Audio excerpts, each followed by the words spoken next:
You see a lot of, you see a lot of FISBOs?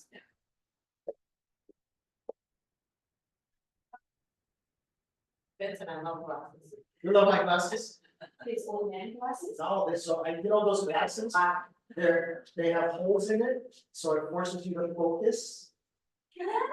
What? And if they say wear it like 20 minutes a day or something like that. Like sunglasses with holes? They're sunglasses, but they have like little dots, so it forces you to focus a little bit. I don't know, it could be a gimmick, but I bought it for 97 cents, I think I give it a try. 97 cents from Temu? Working? Yeah, you know. I Oh, got it.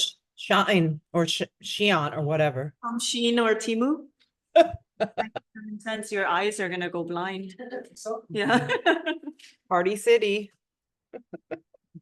Okay, so we talked about preparing for the listing appointment last week, right?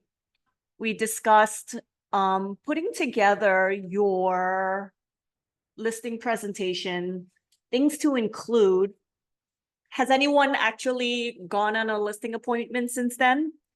And have you used the calendar, or have you whipped out the calendar and start filling it in? Have you added anything to your listing presentation that you liked? I whipped out my calendar. I thought that I'll was use the pretty, calendar too. yeah. Print it from online. If you just Google printable blank June calendar. I liked it actually. It actually helped me focus too, because I was able to say to them, okay, I'm gonna get you. Again, I still didn't bring the documents to the listing appointment. The same month that you're in, you're like Yes. 2 months. Well, if I'm near the end of the month, then I'll bring in a July one, but I knew going into that one that because of my pre-qualifying questions that I did, I knew that they were pretty eager to get started immediately. So I just did June. And we ended up penciling in, you know, okay, I'm gonna get you the documents in by this date. We'll have the coming soon posted by this date. Do you guys do coming soons? No? I like coming The soons. coming soons are great. Yeah. They get direct buyers from, so. Yeah, the coming soons are great because first of all, you're out there immediately, right? And then it's like a coming of attractions, right? It gets people excited about, you know, checking in when the photos are gonna be ready. I've had people like text me, like send me the photos when you have it. But it gets people excited. So I penciled in the coming soon. Then I asked, prior to the appointment, I did say, you know, make sure you have a set of keys for me. Because I knew she was coming from New Jersey, and I said, okay, my photographer could do either Friday or Saturday. You should look at the weather ahead of time. I do, you know, and I'll say to them, listen, if the weather gets bad on this date, then our next day will be Saturday. And it's going to take about 4 days for my photographer to edit and virtually stage the photos. So we're going to go live on this date, right? Because you guys know when you're doing a coming soon, you have to also put the on market date or you'll get fined $2,500. I got fined $2,500 for not having an on market date or doing it just like one day. Cause I was at Disney and I think my VA put it on maybe 2 days before it went live and I wasn't here. I didn't know. I showed them my Delta ticket. I showed them like I was not here. They didn't care. They still fined me. So I was like, there's no way I would have like, you know, showed properties while I'm away. You know, it's honest, it's an admin mistake. So last week we talked about preparing and hopefully you guys started implementing those techniques because I use them. So going forward, today we're going to talk about the actual listing appointment, right? The process that I go through. Obviously, it's not the only process. Everyone does it differently, and you could choose and pick how you do it. But it's really not that complicated, okay? And it's broken down into like 4 simple steps. Like You show up, you confirm their motivation. 2, you go over the marketing. 3, you go over the price. And then 4, you close, right? And we're gonna dig deep into all 4 of these, okay, today, because I think the very first step is gonna be the most important step. Because if you're not finding out their motivation or their reason for listing, you're not going to be able to overcome their objection of wanting a higher price or wanting to pay a lower commission. Okay, so let me explain. We're going to show up and we're going to confirm their motivation. So when I walk in, obviously you're going to greet them, firm handshake, right? Don't be weird. Smile, dress professionally. And then what do you do next? Those that have gone on listing appointments, do you put your things down and then quickly go on the tour of the home? Or do you put your things down and have a talk with them first? What do you do? Have a talk with them first. Brief talk. Brief talk. I Do you- give them a compliment, some type of compliment about their house maybe, or the yard. Yeah, I mean, yeah, definitely pay them a compliment, but brief conversation, right? So when I first started, do you remember we used to go through the whole Floyd Whitman safe island technique? And that was the approach that I took since I took that training. So Floyd Whitman is this really, really old guy. And he taught the sweat hogs training. And his safe island technique basically says you go in, you pay them a compliment, and you put your things down and you sit on the kitchen table or the dining room table, right? And then you have a conversation with them first, right? Before you go on a tour of the home. And he likes to go into saying, you know, thank you for having me here, and I'm excited to be able to go through this process with you. But I just want to let you know how I work. I don't want to take the listing for the sheer sake of taking the listing. Anyone can do that. Right? So he has that approach because I think you're putting the control back to yourself, right? You're saying to them, like, listen, I'm not here to just try to win over your listing and tell you everything you want to hear and agree to everything that you want. You guys get what I'm doing? Right? You're setting up the control, you're setting up the fact that you also may not want the listing. Okay? I'm not here to take the listing for the sheer sake of taking a listing, because anyone could do that. I want to make sure that we work together as a team so that we could get your property sold for the highest amount possible in the least amount of time with the least amount of inconvenience to you, right? So I remember, you remember we went over on the phone some questions about the reason why you're moving. So that's when you're gonna reconfirm their motivation. And he called that stacking. Okay, stacking.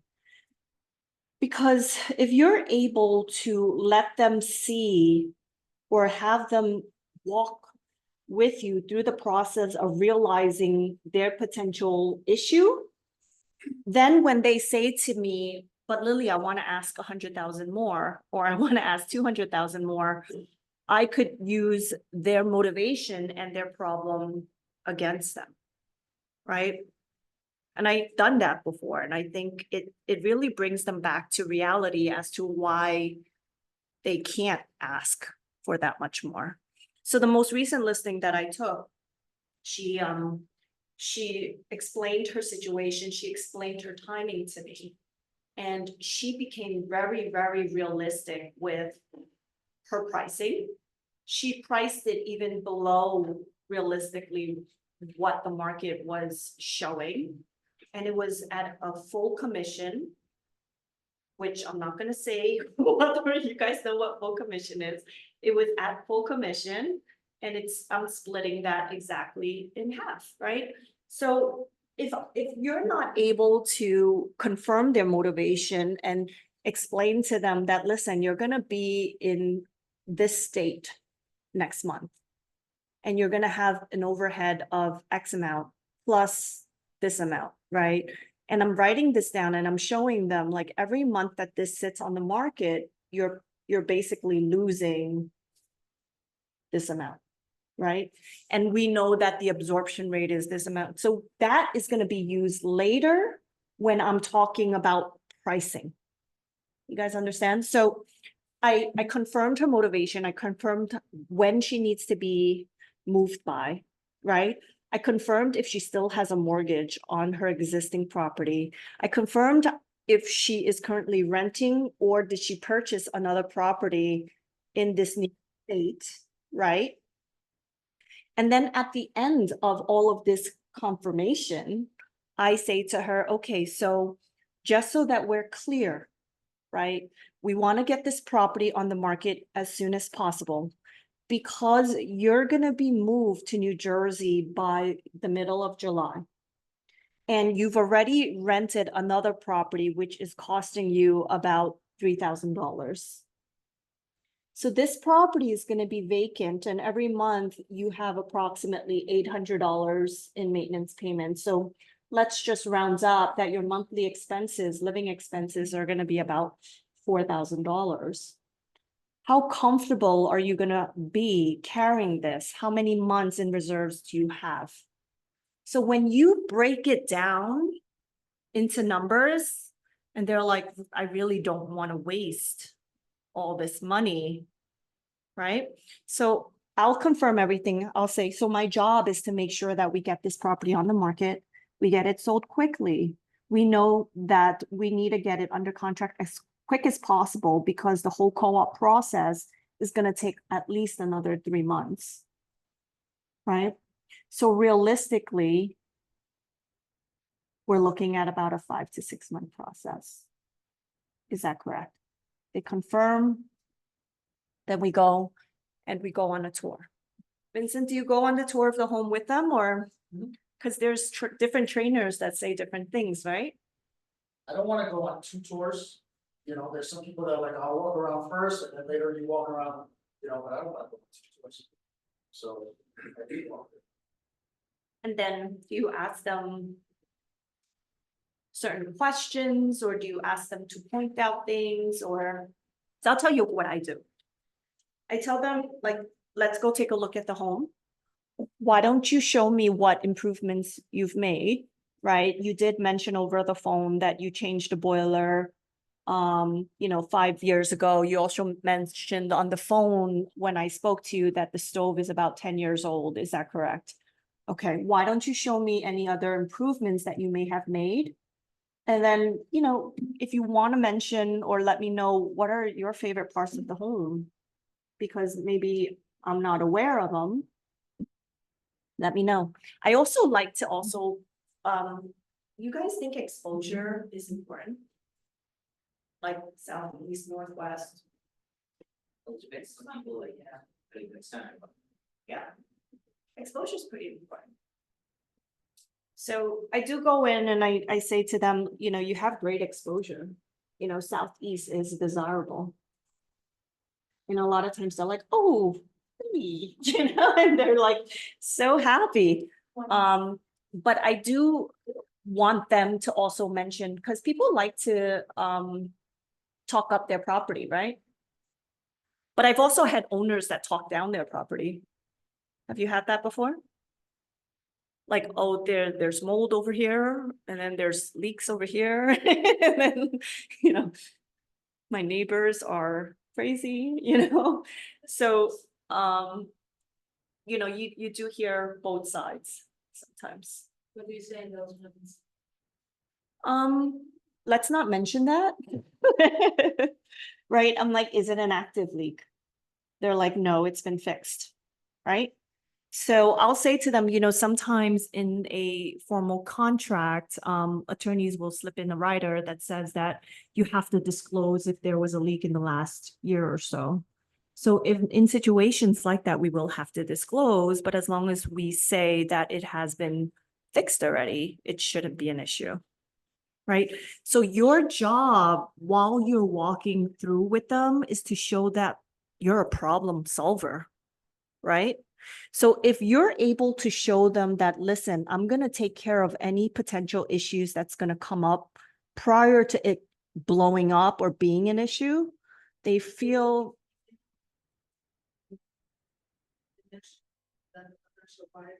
if it's a house, yeah, you have to, now you have to disclose, right? On the property condition, Agent, the buyer agent asking you, was there is a mold in the house? you have to disclose. I mean, you as an agent. Yes, you have to disclose. You have to disclose. So you say, I'm not an inspector, I don't know what this. If the owner, Like the owner mentioned to you, so you. the property condition disclosure is firsthand, right? So if they themselves have experienced it, it has to be disclosed. Technically. Right? So if they have said that to you and they experienced it themselves, yes, it has to be disclosed.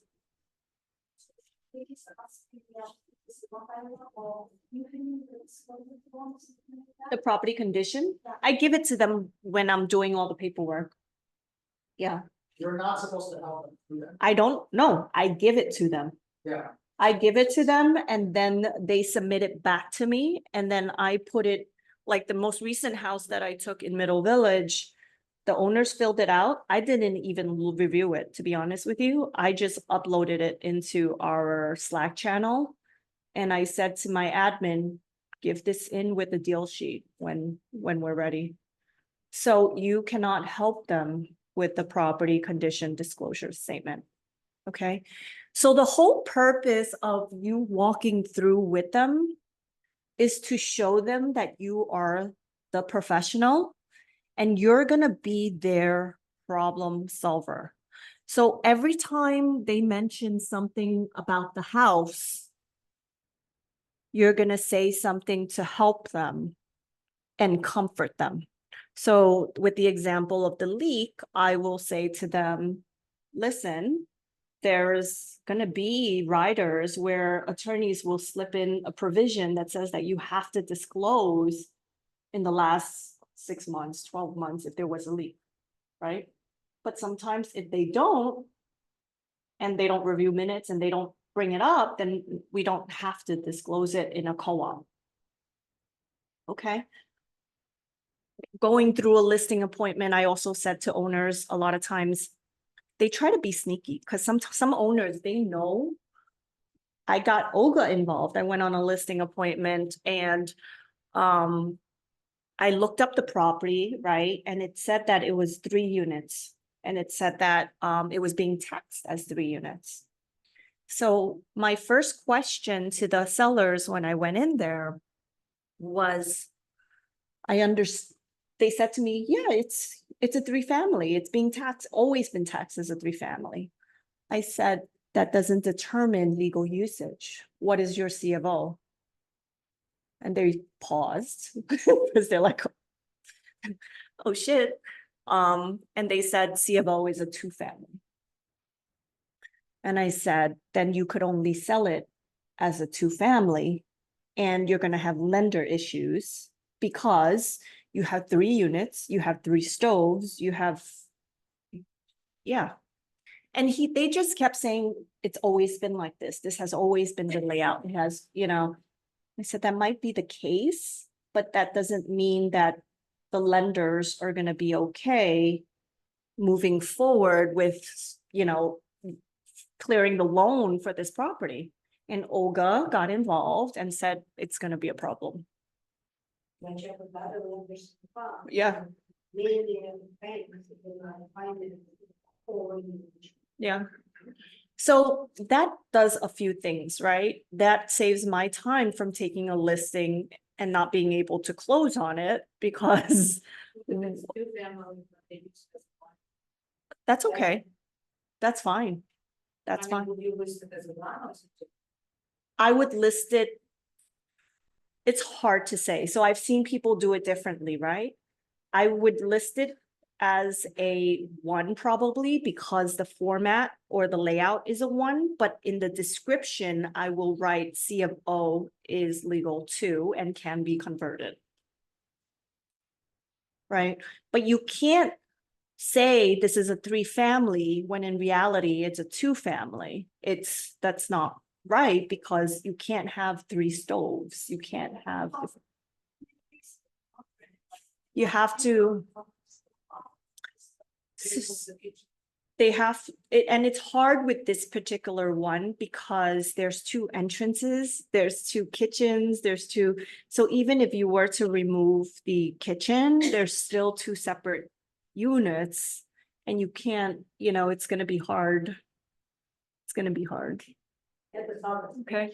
So there's different ways that you could show the owners that you're capable and you're knowledgeable, right? And do you guys see summer kitchens in the basement a lot? Yes. So, that's your cue. Your mind immediately should say, listen, if there's going to be a loan on this, we're going to have to remove the stove, cap the gas line and fill it in with like boxes or a table or something, right? That immediately tells the owners, you're not new. You know what you're talking about, and you're going to help them avoid potential bumps in the road as we move along, right? So I always like to give them my opinion as I'm walking through the property, and you should too. You shouldn't be going in with a clipboard like, oh, nice kitchen, and just like not saying much. Your job is to look at it how a buyer would look at it, how an agent would look at it, how an appraiser would look at it, right? How a lender would look at it. Your job is to get the seller to the closing table. So if you're not able, and you're their main person, right? So if you're not able to spot these issues and take care of these hurdles ahead of time, then it's going to be an issue, right? For the basement, so just take out the stove, what about our, this all spring? So it depends on the lender. Go ahead, Olga. So if you guys have kitchen in the case, so we have upstairs kitchen and a basement kitchen, sometimes people get away as a summer kitchen or whatever, right? So you don't have to do it, but I had a case where, one family house, there are 3 kitchens. And that was a little tough. So it was only one kitchen in the basement and one upstairs, sometimes you can get away. I think she's talking about the exhaust though. So I had this owner remove the stove, right? And then she just proceeded to cover the exhaust with aluminum foil, but it was still the shape of an exhaust. So I'm like, Yeah, so, Yeah. So what about the exhaust? We hardly had any problem with the second kitchen, Yeah, even with the stove and exhaust. Yeah. Two family houses, so the third kitchen. you can't. It's going to be a problem with that, so you just take out the roof and take out both. Yeah. Yeah. It's a 2-family. On the first unit, the one I removed the walls. For example, this 1-bedroom unit, he removed the walls, it became technically a studio. And then the second unit, he removed the stove and the whole kitchen, just only the other cabinets. So there's no appliances. Without appliances, we can finance it. We had a problem, we have to have cabinets, not just. Well, there is cabinets, but there is no like gas, there's no sink. There's only cabinets. That's gonna be an issue, isn't it? That's a problem. 2-family, legal village. Looks like 1.5. Is this your listing or your I buyer? didn't take the listing, but I see that, was the part. He took it. I personally think it should be 1.1, 1.2 max. Because he removed the walls, it became a studio, and upstairs, everything is so small, so the 1 bedroom, and there's no appliances. Approved by, Yeah, that's gonna be an issue. Financing is gonna be an issue. And plus, like, it doesn't sound like it was properly permitted. So again, if the lawyer puts in language that says that all work has the proper permits and things like that, And then the seller's attorney crosses it out, immediately they're like, something's not And then right. you know? like, in the garage, on top of the garage, he has like. An apartment, Yeah. they are hoping to find an all cash buyer, but then they overpriced it because all cash buyers usually want a good deal. Dash house. I got a fully detached one for 1.8. There's a lot of houses completely rich. Dash, then they go. Yeah, mine is a fourplex with a studio in the back. So if you have anyone. Like, cash buyer is some agents, there's a finance, there's a cash buyer, usually cash buyer price is lower than their, finance, right? Usually, but not always. Not always. I've had recently cash buyers that actually gave more than the ones that were financing. But it's not always. Like, Normally, yes, they think they're special. Yeah. Percentage, or what do you think, like. There's no real percentage, because again, I've had cash buyers give insanely low offers. And then I've had cash buyers that gave very reasonable, attractive offers, and a lot of times, sometimes those cash buyers just have the extra money from parents or overseas and they're not flippers. It's the flippers that want the lower price. Sometimes it costs. If, you have a cash buy, so it's supposed to like a lower how many percentage, okay. That's what I thought. So when I have a cash buyer say that to me and I work for the seller, I say to them, my sellers are not in a rush. And when they get to the closing table, they want as much money as possible. So they're not gonna just try to, save like 30 days and then take like 30,000. Oh, you're representing the buyer and they want a deal.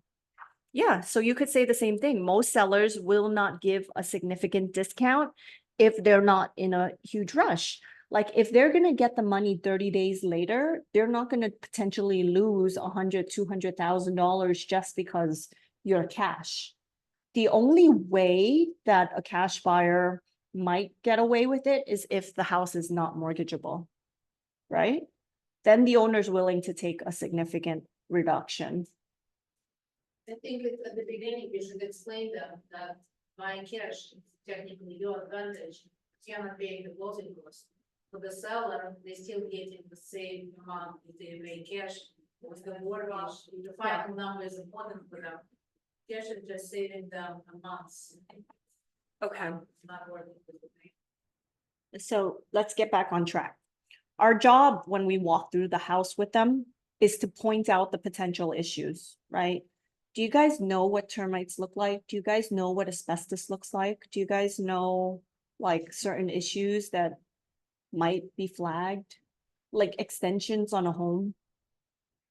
Right? You have to get experienced in being able to spot stuff like that.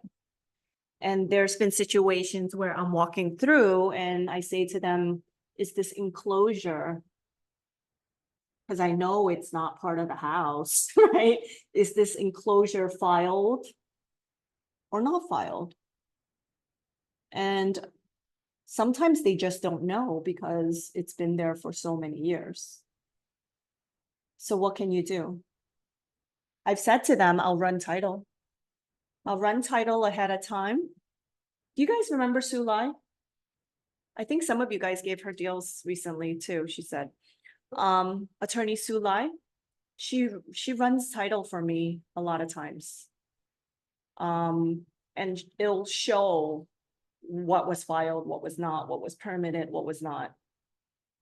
So if you're at a listing appointment and you're not sure, you could also say to them, listen, I have connections with an attorney who could run title ahead of time. So let's try to avoid this potentially being an issue later on and us not being able to close. So if you're not sure, let's figure it out ahead of time. So I promise you a lot of agents are not doing that. Okay, so think about what you could offer. What differentiates, I kept saying this, right? What differentiates you from the other listing agents when you're out there?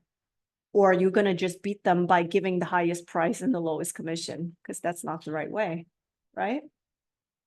The right way is to show them that you are the professional and you're gonna solve all their issues ahead of time.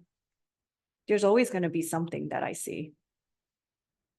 Okay, I remember Olga said that termites usually is maybe an issue, but asbestos is a problem, right? Yeah. And asbestos a lot of times would have to be resolved or no? You will know who you cooperate. But places see asbestos, you can't just remove it, you have to remove with them. Specialized people. I've had a lot of appraisers just don't mention it though. If they don't mention it, it's not. Yeah. Do you guys know what asbestos insulation on pipes look like? If you don't, Google it, right? Do you know what asbestos tiles look like? No. So try to educate yourself, you guys, right? You have time to study and be the expert. Google it. You should also Google what does a termite trail look like. Okay. So being able to spot all of this is an issue. Let's go back now to co-ops, right? When you're going into a co-op appointment and you're walking through the property as well, when you see like signs of leaks or things like that, you should definitely mention it. So many messages.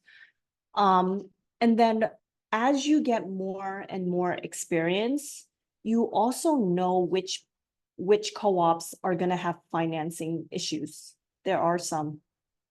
And you know and I bring it up during my listing appointments too, because some buildings might have too many renters, right? So I went on a listing appointment in, let's say, the Grover Cleveland recently, and the owner mentioned that they'll either rent if they can't get their price. And I said to them, have you spoken to Leslie, the board president? Because they stopped rentals. And he's like, they did, you know? So being able to, you know, show them that you know what's going on in their building will also put you at a different level than the other agents that they're meeting, right? And some of you guys are like, well, I'm new, how do I know all this stuff? And if you don't know, I suggest you go on your listing appointments with someone experienced that's on your team. Okay.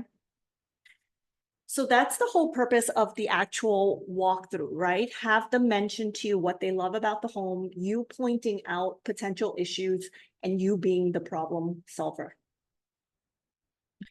You go back to the table where you guys are sitting, okay?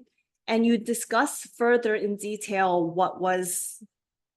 what you saw and, you know, the good parts, the bad parts, things like that, right? So for example, I would sit back down and I'll say to them, you know, we'll go over my comparative market analysis in a little bit, and we'll take into consideration everything that we've discussed during our walkthrough. But before we do that, why don't we get into the marketing, right? So in terms of the reason why I don't like to talk about price and commission ahead of time is because they have to love you first, right? They have to be sold on you and your company before you should talk about price and commission. Because if they're not sold on you and your company yet, then you're at the mercy of them just choosing an agent based on giving them the highest price possible and the lowest commission, right? So how do you stop them from prematurely asking you? Let's say you get back to the dining room table or the kitchen table, and they're like, okay, Lily, so how much do you think my house worth? Like, how would you, how do you overcome that? Any suggestions? No? Do you talk marketing first, Olga, or do you talk price first? Marketing. You talk price first and then marketing? Try reverse. Try reverse. I mean, it's up to you, but if you want to talk price first, I like to show them what I do first and what my company can do first before we get into the price. So if they prematurely say, okay, Lily, so what do you think my property's worth? You know, what I would say to them is I prepared a detailed comparative market analysis, and we're gonna go into that. But I want to show you first what our company can do and what we do for you. I'm sure you've already went online and looked at some of our listings and some of our marketing, right? But there's some things that you actually don't know or don't see. And that's the difference between a passive agent and an active agent or an aggressive agent. Right? Do you go through that? Like a passive agent and an aggressive agent? Usually when they question the commission, The commission? I like to throw their problems back at them when they fight commission. Stay, you just ask me how much you're gonna charge. What's the cost? And they just bring it straight, you don't wanna put anything, just asking.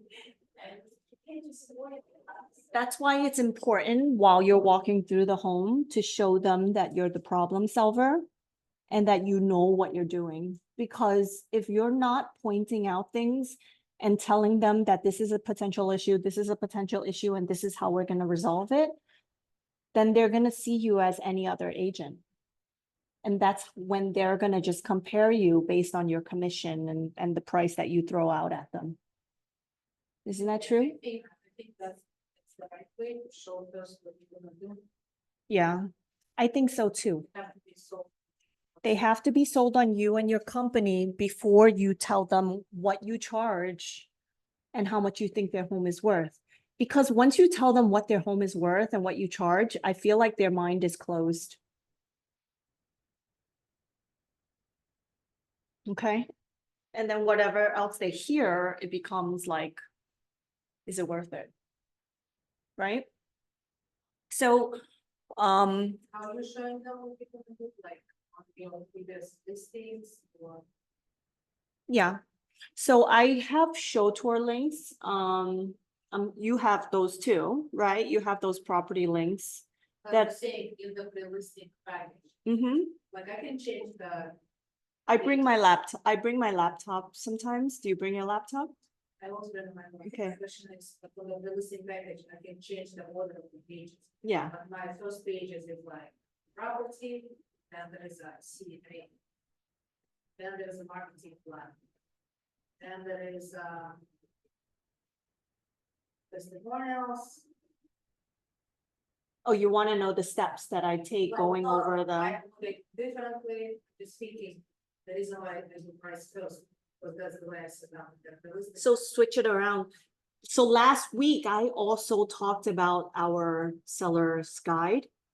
And I mentioned that I think we should move the about me and about the team to the back. It should be about them first before it's about you.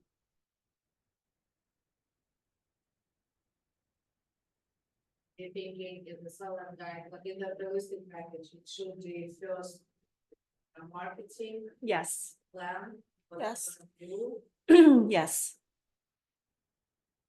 And then about you.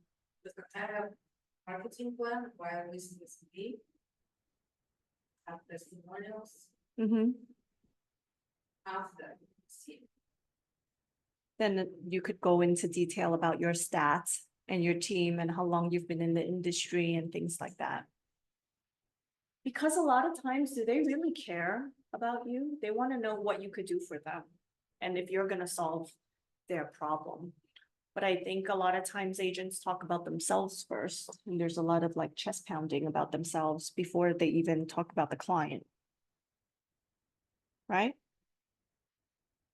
So, I do think everyone should go over the difference between being a passive agent and being an aggressive agent. A lot of the passive agents, they just put the things on MLS and then they pray that it's sold, right? Whereas an aggressive agent will try to move the market and entice other agents to work for them, right? So I had a talk with one of our agents on the team and she was saying, you know, the market is slow. I've already done this, I've already done that, I've already done, you know, and she's like, I've contacted the agents that have sold in the building. I've told them about the property. I've done this, I've done that. So she is taking more of an aggressive approach. And then I said to her, then the next step is what can we do on our end with our price? And here's a copy of my email that I've sent to an owner for a price reduction. Right? So a lot of times I would say to the owners, listen, the comparative market analysis that we're going to go over today ends today, which means that a lot of times we don't know what's going to come on the market tomorrow. We don't know if your competition is going to drop their price tomorrow, right? And in the event that they do, you should be notified so that we don't remain at this level and we make our competitors look like a better value. Doesn't that sound logical? Right? So you have to take an aggressive approach. You can't, and you have to make them aware that there are passive agents out there that do not do the aggressive things that the top agents do. Okay? Don't just assume that they know. You have to show them and you have to tell them. You tell them what you do and exactly what you do it. And remember last week I said, name it. Name it. Like a 7-day listing launch. Or, you know, whatever you do, give it a cool name. And this is my process. This is how my team and I work. This is our 7-day listing launch. And this is what we're going to do for you. And this is how we're going to motivate the market to sell your property. Okay. Let's talk price. Let's talk marketing still. Sorry. What do you do differently in terms of marketing? Right? So when I'm going over a CMA, I will point out the ugly photos that other agents have, and I will point out the ridiculous descriptions that they have, right? I'll point out all the mistakes that some of these agents have on the listings. And it's very important that you do that because, again, you can't just assume that they're going to notice it. Okay? How are you presenting them? Just say, listen, look, what's the style brokers, Yeah. doing? First, like I showed when I went on a listing appointment, I'm like, this particular one is also zoned for PS 196. But if you look at the price, you can see already that it's overpriced, which means that the agent isn't well versed in what's going on in the market. On top of that, if you look at their photos, they came in there with their phone and just started snapping away. They did not even took the time or money or energy to hire a professional photographer. So although this is on the market as an active listing, we don't really have to worry about it as of today because they are overpriced and their marketing is not great. That's what I would say. How's the value sitting for the sales? Let me just, 1 second. The reason why I want to say that also is because I don't want the owners to think I should price my house at that level because I've just discounted that agent that they don't know what they're doing. Okay, go ahead. Think the house in fact listed on 113th Street, the agent they were from Flushing. So they listed that house as Flushing. Even in MLS, because I know Zillow sometimes has it as Flushing. The owner told me initially, she said, I see you for sales, our house for sales for sale. And maybe we can bring the buyers because you are there local. And I searched on MLS and I don't see the listing. She's like, no, it's listed, just tell me the link. And I checked, it says Flushing. Did you tell her?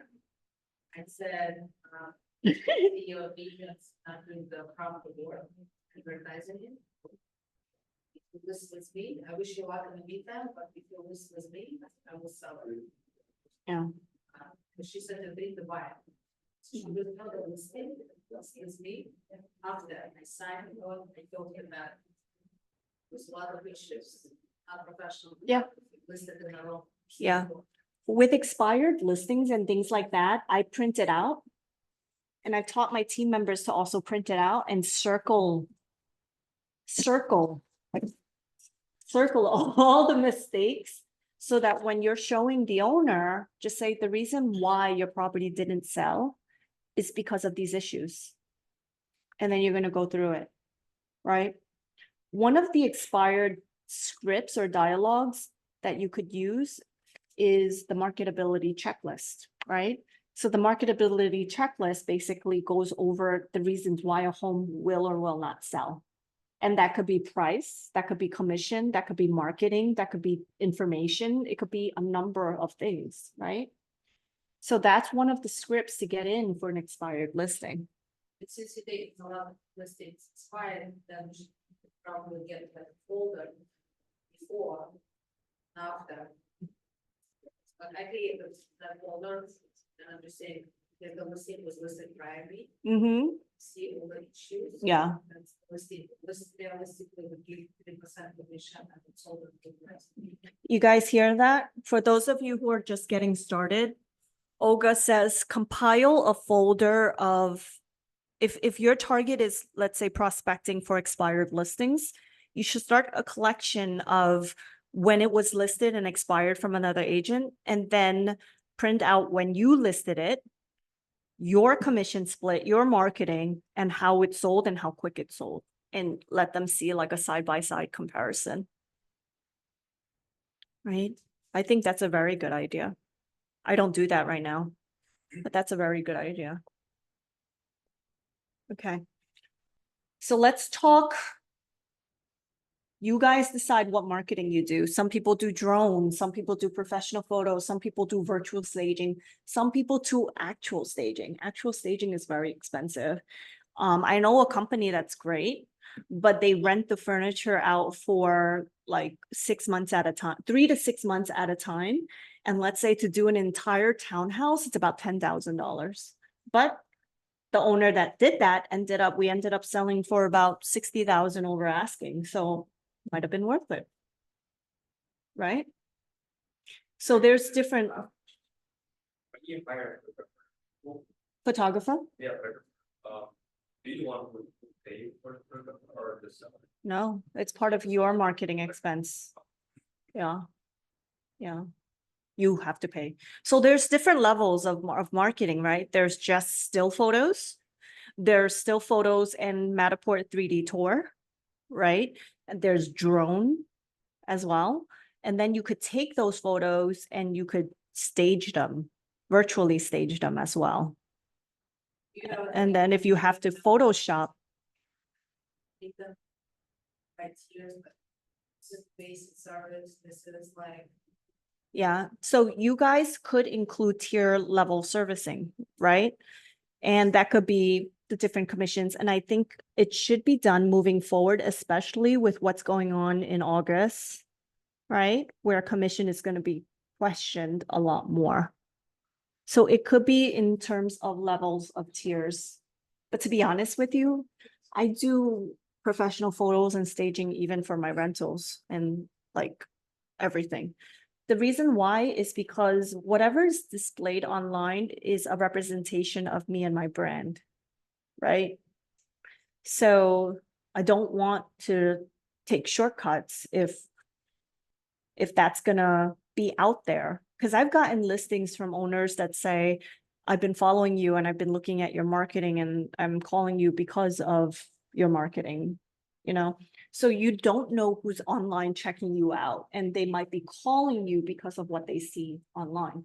So if you decide for one listing to be cheap, and that's the one that they look at, like, you might have cost yourself a potential listing, right? So I don't know. I would do it I personally do it for everything. Okay, let's talk the CMA, let's talk the pricing.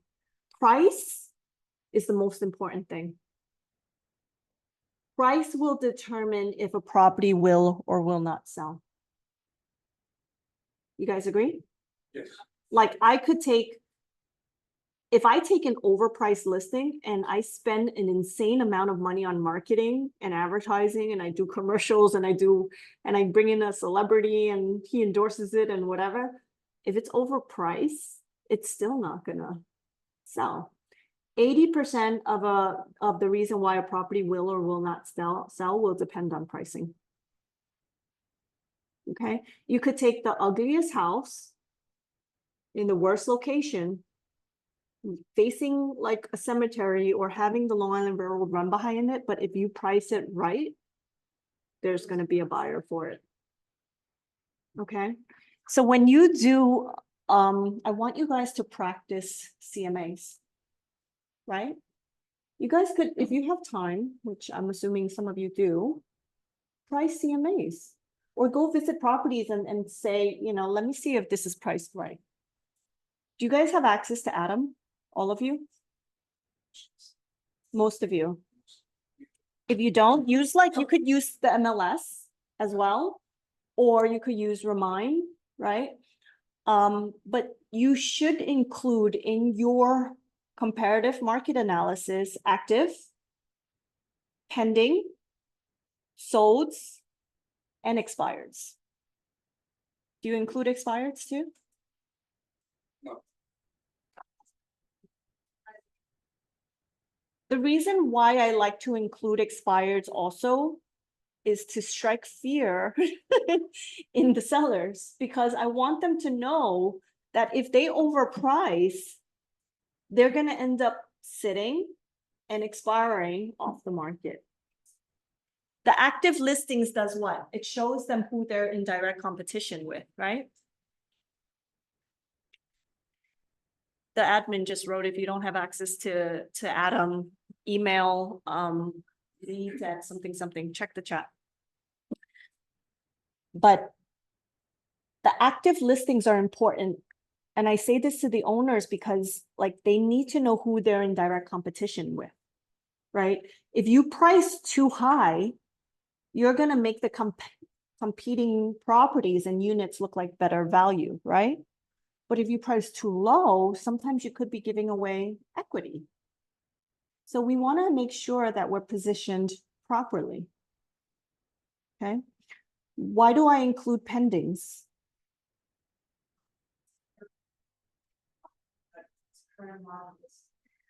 Because they were at a price level that allowed them to go under contract, right? They don't know how much they. But we don't know how much it closed for. And these potentially could close before our appraisal, which can be used in our appraisal reports as well when it's time for the lender to send their appraiser in. But it gives us an idea of what position to be in order to get pending, right? And then the solds, I only like to look 6 months back. If the comps don't exist, then I'll go 9 months back or I'll expand my radius, right?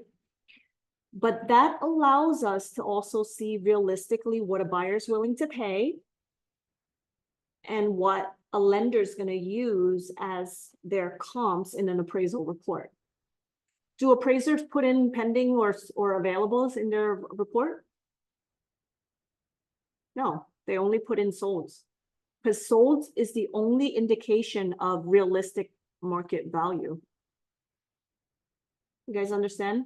Like the owner can't say, well, this person's asking this amount. My response to that is anybody can ask any amount they want. But in reality, what we need to actually look at is the solds, because that's the true determination of market value, what a buyer's willing to pay and what a seller's willing to let it go at. That's market value, right? Not what a seller thinks they can get and it's not even sold yet. What else do you include in your pricing portion of the CMA? Which show suggested price. Suggested price. Do you give a range? Do you ask them for the price or do you tell them the price? And it was the price before one. Yeah. So last week, remember, I said, try to get an idea of what's in their heads, what they're thinking that they can get, right? Tomorrow I have a listing appointment. I asked her what she thinks she can get, and she gave me a small range, which is lower than realistically what it's worth. So I'm going in there knowing, huh? Speak about both of us, that price range. And then they were gonna say, what do you think? They usually ask that. Yeah, which is fine, right? But you do that prior to going on the listing appointment. So I said, and a lot of times, believe it or not, they tell you. So I said to her, realistically, what do you think your property is worth in today's market? Just say it like that. If you say, what do you think they're not gonna tell you, but you have to command control, right? What do you realistically believe your property is worth in today's market? If they say it, great. If they don't, whatever. When I go and do the CMA, I can say to them, based on the actives and the pending, what properties have sold for and what has expired, where do you realistically believe we should be competitively positioned? And if they say to me, well, I don't know, that's why you're here, you can respond back and say, that's the reason why I prepared this. I want to make sure that you fully understand it. Right? So since we've reviewed it, do you have like a ballpark idea of realistically where you think we should be positioned? So I throw it back at them. And if they still say they don't know, then I'll give a range. I'm not gonna do it again the third time. It's important, it's gonna show you how realistic they are. Yeah. It's important for you to have them throw out the number first. Why? What do most agents do? You guys know, because you do it, you throw out an insane price, right? Because you're afraid that if you tell them too low of a price, that you're going to lose the listing. You do it. So instead of doing that, put the ball in their court and ask them what they think the home is worth. And if they come in lower, I'll say to them, actually, I think we could be a little bit more aggressive. And if they say something insane, I'll pause and I'll say, how did you come up with that number? Right. And they say, I put gold leaves in my floors, you know? that's what that guy did. No, he did. Seriously, I think personally, he did everything in that house to lower Price. the price. He completely removed thing in the basement, and he has only shelves where he stole all the produce. It's like a walk-in closet, so you cannot use it as a family room or anything. Then he put the granite in the yard. It's all slippery. So what do you say to them when this happens? Like, you can't say, you know, your upgrades are gross, you know? Like, so what do you say to them, you know? Then he was really expensive. I know. Material, you know, like old granite stairs to the basement without any railing, like it was not child. Friendly. Very cold, the stove. So what did you say to him? I said, you know, the potential people might be most families with the kids. They don't want their kids slipping and cracking their head open. Your upgrades are very style specific. That's what I would say. That's without insulting them.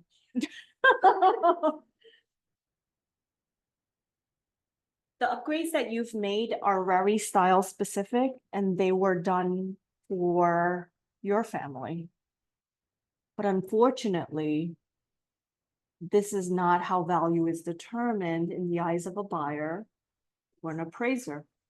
Or there's a cap to how much adjustments can be made. They won't say granite in the backyard, plus 100,000, right? That's just not something that can be added into an appraisal report. Is working. You see, I did this, you see, I did that, you see that, I did this. And I'm like, yeah, we did, you know? So you can't say that, but you have to approach it in a more indirect, right? And that's when you could. Like I said, I don't have a mortgage, I'm not in a rush. I will not So get let me this guess, back. you walked away from the listing. I will not get this right, so it's a waste. It's a waste of time. When you get to the level of, getting listings, you could now realize what is gonna be a waste of time and what sellers are gonna be a waste of time. And then you could figure out if you wanna waste your time or not. Okay, but if you're brand new, take every listing. No, I'm serious. If you're brand new, take every listing because that listing potentially could get you other listings and you could circle prospect around it. Yes, experience. So pricing is going through the CMA. It's asking them realistically where they believe the property is worth, what they believe the property is worth. There's also the pricing pyramid, if you want to include that in your listing presentation. If you don't know what that is, please Google it and include it, the pricing pyramid. It says that if you price it just right at market value, you're exposing your property to about 50% of the market. Why 50%? Is because of other reasons like location preferences, school district preferences, different reasons. But if you increase it just by like 10%, you drop your exposure significantly, right? So look at the pricing pyramid. It'll give you an idea and it'll help the owner visualize like what will happen in the event that they overprice, right? And if they still choose to overprice, this is where you come back with their motivation to try to get them to price it right, right? So if they tell me an insane price and I say, well, how did you come up with that price?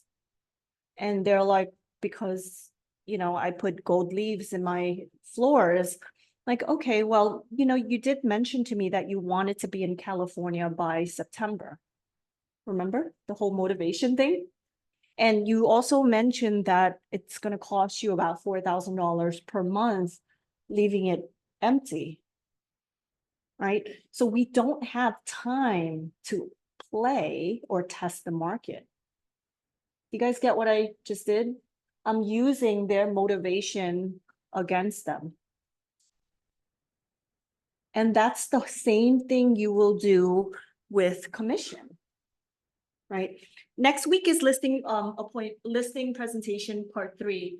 And I want to ask a few of the top agents to come up, sit with me, and let's go over the potential objections that we get and how we respond. Because last week you guys saw that Vincent and I responded differently, right? To some of the objections, like, I only want you there doing all the showings, or I won't, So I would love for other agents to give me their insight or their response.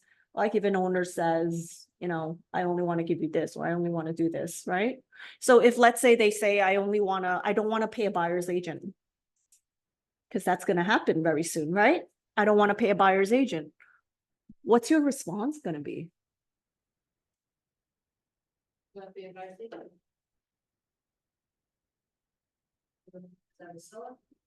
Now, after the. Even now. I don't want to pay a buyer's agent. I saw the NAR articles. I don't have to pay a buyer's agent. It's probably fewer buyers nowadays. Yeah. Right. Our game plan, I always say to them, listen, our goal and our game plan has not changed and it remains the same, right? And what is our goal? It's to get as many eyes and as much activity through your door as possible. Because we know that the more exposure and the more demand we have for your property or anything for sale, the more we could sell it for a higher price, right? And if you decide that you don't want to pay a buyer's agent, what do you think the buyer's side gonna do? they're either gonna not show it, which decreases our exposure, or they're gonna just lower their offer, right? To compensate for that lost commission and work it in that way. So, yeah, so correct. So like, why not just not play that game? Because we know that that's gonna decrease exposure and that's gonna decrease your chances of getting the highest price possible. And you said that you need to be in California by, so again, you're gonna use their problem against them. So you need to be able to handle the objection and then stack it on with emotional like fear, right? And then say, do you agree, right? Do you see how not paying a buyer's commission could actually work against you? And you're gonna nod your head and we'll hope that they nod their head too, right? So as you go through these listing presentations and as you sit through more listing presentations, you're gonna learn that body language, tone, delivery, everything matters. Okay, but the only way to learn is to go through it. And this is just first steps, right? Training. So I think also you can say even before that, nurse said, that was your choice not to. Yeah. the game, it was always like that. You could have, sellers could have said that they didn't want to pay. Commission was always negotiable. Nothing has changed. The only thing actually that has changed is that we just can't disclose it on the MLS anymore or any sites. Street Easy removed it too, I know, but did you see that email from MLS that after June 12, they're gonna implement a new section with MLS. It's gonna be space for the seller concession where you can just mark yes, no, and the amount. Which I think is kind of the same thing that we had before, it's just that's not mandatory. It But it's is, the same thing. it is and it's not, because now it's not the seller saying I'm paying, it's now the buyers dictating, this is what my buyer's commission is. So it's a little different, but it is pretty much the same because they're gonna figure out a way to compensate their agent because they want representation. Right? So it is and it's not.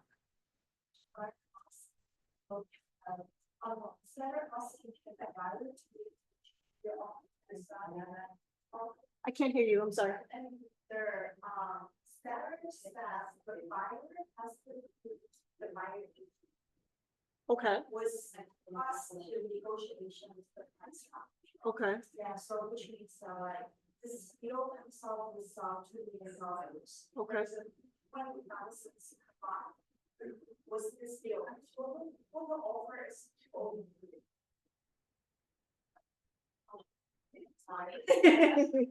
What's your question? So $1 million, that's how, whatever it's gonna be. But another $10,000. You're saying that the owner's willing to accept the offer, but the buyer's commission is not in the price right now, and they want the agent to collect their own commission. You could, So the buyer doesn't need to take a church, game. they could do that. They could drop the price and work out a separate trend, a separate deal where the buyer's coming and paying the buyer's agent commission. They're not financing it into the price. They could do that. So in this way, it's always being okay with before and after. Yeah, commission could have been, you could have signed a buyer broker agreement even prior to this NAR lawsuit at a certain percentage. And that commission could have been worked in any way. It could have been worked into the price. It could have been not in the price and the buyer could have came with a certified check at the closing. That was always the case. It doesn't matter. It doesn't even matter, no.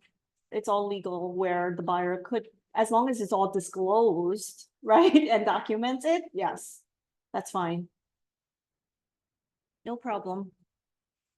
So once you've come to an agreement on price, the only thing left is for you to close, right? You should always close or attempt to close. I know a lot of agents are afraid to close. Like what they'll do is they'll be done with their presentation and they're like, okay, think about it. Think about it. I'll follow up with you, right? Because they're afraid to close. So last week I went over, why don't you whip out the calendar? It's an assumptive close, right? An assumptive close is just assuming that you've already gotten the listing, right? So a great close is there any additional questions? Right? And if they say no, because you've already worked out all that price, they're like, okay, what's your commission? I'm not going to talk commission because obviously we can't talk commission, right? But you decide what your commission is. What I like to say when I'm on a listing appointment is we still want to be very competitive despite what this NAR lawsuit is specifying, right? So as of right now, we still could dictate and disclose what our commission is. However, at the end of July, that's going to be gone. So whatever we discuss is our commission today could potentially change because it could be renegotiated. A buyer's agent might come back to me and say, listen, Lily, this is my offer of 500,000 and it includes a buyer commission of 3% already included in price. And I actually had that happen recently on one of my deals where a Manhattan agent submitted an offer for one of my listings and Street Easy no longer has the payout on their site. You guys know that? They've already eliminated that. So the agent worked in their commission in the offer. But the buyer ended up being not qualified anyway. It's so stupid. But what that means is that like moving forward, all of this commission talk is gonna be negotiable on the buy side. When they submit an offer, they could say, this is my commission, which is in the price. Or they could say, there is no commission in the price. Or they could say, whatever, whatever. So your job moving forward, to be honest with you, is gonna be determining what your commission is, and then whether or not they want to pay out a buyer's agent's commission and at what level. But letting them know that that's not firm and it could change. Does that make sense? Okay, and again, if they want to discount the commission, you're going to talk about the motivation, you're going to talk about their problem and how that's going to we went through that whole dialogue. So closing wise, take out the calendar, assumptive. Okay, no other questions? This is when we could start. And then you start filling out the calendar to start your marketing. Okay, that's an assumptive close. You could also whip out your documents, right? And start going through the documents. And I like to go through, do you have a specific step, Olga, that you like to take with documents? I don't start with the MLS contracts. I start with the easy documents first because once you start getting them signing, what's going to happen? They sign everything afterwards, right? So I usually start with the easier documents. So it could be agency disclosure. So this is the agency disclosure. It's required by the Department of State that I notify everyone who my fiduciary duties are, and that's to you, right? And I would go through all of that and they would sign. Then I go through fair housing. You know, we can't discriminate based on any of the protective classes. And, you know, we need to make sure that we show this property to everyone who's qualified. Go through that. Right. Then we go through lead paint, carbon monoxide, coming soon, wire fraud. And then the MLS documents at the end. I don't know if that's how you do it, but that's how I do it. Right. So that's the assumptive close, and everything else is because the MLS document is so wordy and such a fine print, you know, that I get everything. Yeah, you have to get agency. Yeah, agency is the very first one you should get signed. That explains your relationship. Commission is on the MLS documents. And then you guys should have a coming soon too, a coming soon document authorizing you to put it on and doing like the coming soons could only be 7 days out. Okay, Yeah. But that is the assumptive close. Do you fill out the commission ahead of time? Or do you leave it blank? It's commissions that on the same presentation of the package I sent. And I will let. So you fill it out ahead of time? When you leave it blank, what does the owner automatically assume? It's negotiable. But when you have it in already, it's set, right? It's all a mind game a lot of times, right? Can you edit it still? Absolutely, right? But you could tell them that that's the norm and that's how we motivate people right now, right? Sometimes you just give your fix, whatever it is. Yeah, and that's how you're gonna have to overcome those objections. These objections, guys, is all the same. Right? So you should have in your back pocket how to answer these. You know, you don't just pray that it's not gonna be asked.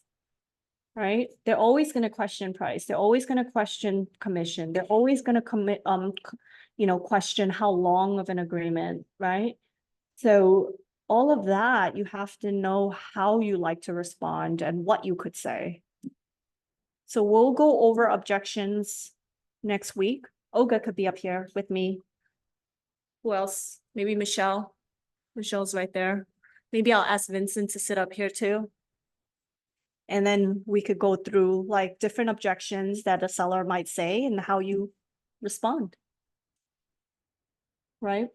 But the listing presentation isn't that complicated, right? 4 simple steps. Confirm their motivation, go over your marketing, go over price and close. That's all it is. Easy, easy peasy. You guys have any questions for me? I have 5 minutes. Time flies, it's already 11.